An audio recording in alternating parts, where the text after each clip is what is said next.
এই গণতন্ত্রের সুফলটা কুফলটা এটা তো আমরা দেখে এসেছি। নতুন ভাবে এর মাধ্যমে আমাদের দেশের মধ্যে শান্তির কি হাওয়া তারা বসাবে, এটা তো নতুন ভাবে বোঝানো কোনো দরকার নাই। তারপর 53 বছর তো আমরা দেখেছি, আমরা সর্বক্ষেত্রে তো আমরা দেখেছি বৈষম্য, সর্বক্ষেত্রে দেখেছি জুলুম, আমরা সর্বক্ষেত্রে দেখেছি দুর্নীতি, আমরা সর্বক্ষেত্রে দেখেছি আমাদের দেশে বসে আমাদের দেশের টাকাগুলো বিদেশে পাচার করতে এক শ্রেণীর নেতৃত্ব দানকারী ইসলামের নাম ব্যবহার করে তাদের কার্যক্রমটা সমস্ত অনিসলাম। শুধু তাই না, মানুষের যে আচরণগুলো আছে সে আচরণগুলো তাদের ভিতরে আমরা দেখি নাই। যখন প্রধানমন্ত্রীর সঙ্গে আমার দেখা হয়েছিল তখন আমরা বলেছি যে যতক্ষণ পর্যন্ত আপনারা এই দেশের কল্যাণ, ইসলামের কল্যাণ, মানবতার কল্যাণে যখন পদক্ষেপ গ্রহণ করবেন, কাজ করবেন, আমাদের সার্বিক সহযোগিতা আপনারা পাবেন। কিন্তু যখন দেশের বিরুদ্ধে, মানবতার বিরুদ্ধে, ইসলামের বিরুদ্ধে কোনো কার্যক্রম আমরা দেখব, তখন কিন্তু আপনাদের বিরুদ্ধে আমরা রাজপথে নামতে বাধ্য হব। 55 বছরের স্বাধীনতা শুরু হলো। এই বাংলাদেশকে স্বাধীন করতে গিয়ে লক্ষ লক্ষ বাংলাদেশের মানুষ জীবন দিয়েছিল, পঙ্গু হয়েছিল। শ্রদ্ধা সহকারে তাদেরকে স্মরণ করছি। আল্লাহ জাযায়ে খায়ের তাদেরকে দান করুক।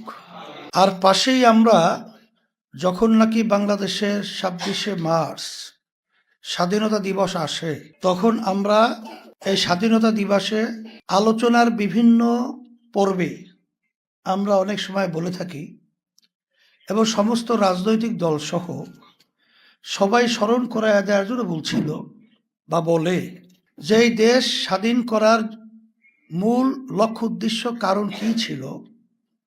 তখন তারা কিন্তু অকপটে সবাই স্বীকার করে, বাস্তবেও বলে যে মূল লক্ষ্য উদ্দেশ্য 3টা: সাম্য, মানবিক মর্যাদা, ন্যায় বিচার প্রতিষ্ঠা।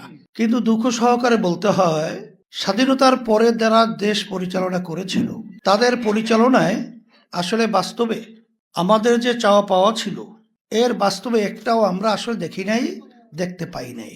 5ই আগস্ট 2024 দেশ অভ্যুত্থানের মাধ্যমে যে পরিবর্তন হয়েছিল, তখন কিন্তু আবার একটা সুযোগ এসেছিল এই দেশকে সুন্দর একটা দেশে পরিণত করার।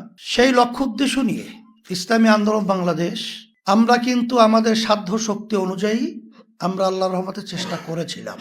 সেখানে আমরা এই দেশকে সুন্দর করার ব্যাপারে যেই নীতি আদর্শটাকে আমরা সামনে নিয়ে এসেছিলাম, সেই নীতি আদর্শের নাম হলো ইসলাম। এর কারণ হলো যারা এই 54 বছর বা 53 বছর দেশ পরিচালনা করেছিল, তারা যে নীতি আদর্শ নিয়ে এসেছিল তার ভিতরে উল্লেখযোগ্য নীতি আদর্শের নাম হলো গণতন্ত্র প্রচলিত।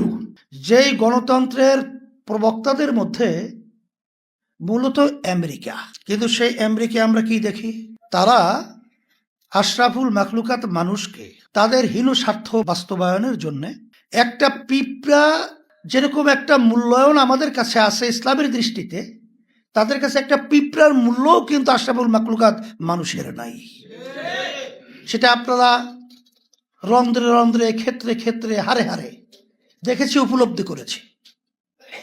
ফিলিস্তিনের মধ্যে যেভাবে অসহায় আমার ভাইদেরকে, মা বোনদেরকে, আমার ছোট বাচ্চাদেরকে নির্মমভাবে যেভাবে তাদেরকে মারা হলো, এমনকি গাছের পাতা খেয়ে তাদের জীবন রাত্রি দিন পার করতে হয়েছে, পঙ্গুত্ব বরণ করেছে, যে আহাজারি কোনো মানুষ শুনলে সহ্য করার মতো নয়। এই আচরণগুলো কারা করেছে? এই গণতন্ত্র যারা প্রবক্তা।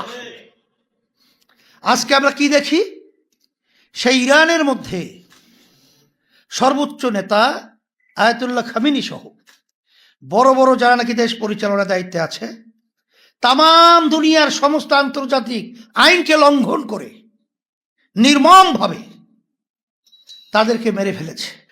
এই গণতন্ত্রের সুফলটা কুফলটা এটা তো আমরা দেখে এসেছি। নতুন ভাবে এর মাধ্যমে আমাদের দেশের মধ্যে শান্তির কি হাওয়া তারা বসাবে, এটা তো নতুন ভাবে বোঝানো কোনো দরকার নাই। তারপর 53 বছর তো আমরা দেখেছি আমরা সর্বক্ষেত্রে তো আমরা দেখেছি বৈষম্য, সর্বক্ষেত্রে দেখেছি জুলুম, আমরা সর্বক্ষেত্রে দেখেছি দুর্নীতি, আমরা সর্বক্ষেত্রে দেখেছি আমাদের দেশে বসে আমাদের দেশের টাকাগুলো বিদেশে পাচার করতে। এমনকি বিচার বিভাগের দিকে আমরা যদি লক্ষ্য করি দেখেছি যে এক সরকারের সময় ফাঁসির আসামির যখন বিচারক রায় দেয় সে ফাঁসি হবে, আবার সরকার পরিবর্তনের পরে আমরা দেখি বেকসুর খালাস হবে বা হয়ে গেছে। এই তো আমরা আইন দেখেছি। এই জন্যই আমরা 5ই আগস্ট অভ্যুত্থানের পরে আমরা বলেছিলাম যে দেশ যদি মানুষ সুন্দরভাবে বসবাস করতে হয়, মানুষের অধিকার বাস্তবায়ন করতে হয়, এ দেশকে যদি প্রকৃত অর্থ স্বাধীনতা যে উদ্দেশ্য লক্ষ্য ছিল সেটা যদি বাস্তবায়ন করতে হয়, তাহলে এখন নীতি আদর্শ হলো যে দেশে 92 জনের মতো শতকরা মুসলমান বসবাস করে, সেই দেশের ভিতরে এই নীতি আদর্শটা যদি আমরা থ্রো করতে পারি, বাস্তবায়ন করতে পারি, তাহলে প্রকৃত শুধু মানুষ নয়, একটা পিপিলিকার পর্যন্ত স্বাধীনতার গ্যারান্টি নিশ্চয়তা এখানে বাস্তবায়ন হবে। আলহামদুলিল্লাহ, সেই লক্ষ্যেই যখন মাওয়ার চলেছিলাম তখন আল্লাহ রহমতে বাংলাদেশের বেশিরভাগ মানুষ এটা সাড়াও দিয়েছিল।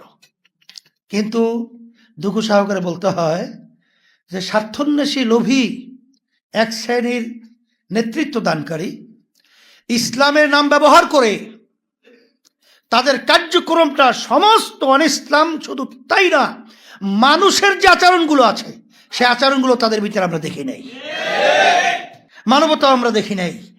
তা যাই হোক, এখন বারবার 26শে মার্চ আসবে, আমরা স্বাধীনতার উত্তর আমরা আলোচনা করব।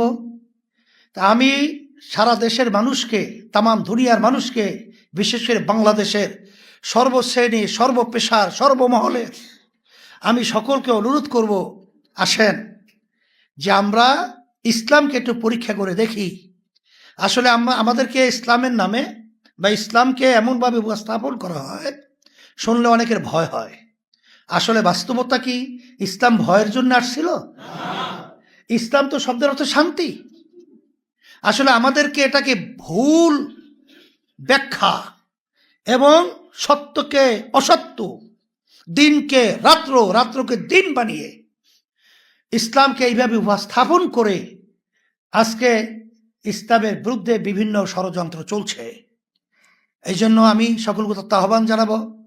আর বর্তমানে প্রধানমন্ত্রী সহ সম্মানিত এবং সকলকে বলবো যে আপনারা যেহেতু এখন দেশ পরিচালনার দায়িত্ব পেয়েছেন, যখন প্রধানমন্ত্রীর সঙ্গে আমার দেখা হয়েছিল, দেখা করার জন্য সে আসছিল, তখন আমরা বলেছি যে যতক্ষণ পর্যন্ত আপনারা এই দেশের কল্যাণ, ইসলামের কল্যাণ, মানবতার কল্যাণে যখন পদক্ষেপ গ্রহণ করবেন, কাজ করবেন, আমাদের সার্বিক সহযোগিতা আপনারা পাবেন।